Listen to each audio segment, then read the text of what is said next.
আমার তো খুব আর্লি ম্যারেজ ছিল। আমি আসলে বিয়ের পরে কিন্তু ইউনিভার্সিটিতে ঢুকি। আচ্ছা, তো বলতে গেলে আমার লেখাপড়াটা শেষও হয় কিন্তু আমার বিয়ের পরে। আচ্ছা। তো আমি তখনই এইসব মেইনটেইন করে যাচ্ছি এবং আমার বাচ্চা হয়ে যায় তাও অনেক আগে। তখন আমি অনার্স 2nd ইয়ারে পড়ি। এই সময় আমার বাচ্চা হয়ে যায়, ফার্স্ট বেবি। তো আসলে ব্যালেন্স করতে হয়েছে, করতে চেষ্টা করেছি। ওই যে বললাম যে হয়তো অনেক কিছু করার একটা প্রচণ্ড তাগিদ, প্রচণ্ড ইচ্ছা।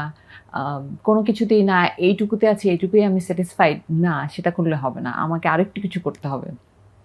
তো ওই কারণে দেখা গেছে অনেক কিছুর মধ্যে ইনভলভ হতে ভালো লাগতো। অ্যান্ড মোস্ট ইম্পোর্টেন্টলি আমার বেটার হাফ সে অনেক বেশি সাপোর্টিভ। Which is important. হ্যাঁ, তো সে কোনো কিছুতেই আমাকে কখনো বাধা দেয়নি। রাদার হি এনকারেজড মি যে, যে কাজগুলো করলে তোমার ভালো লাগবে সে কাজগুলো করো।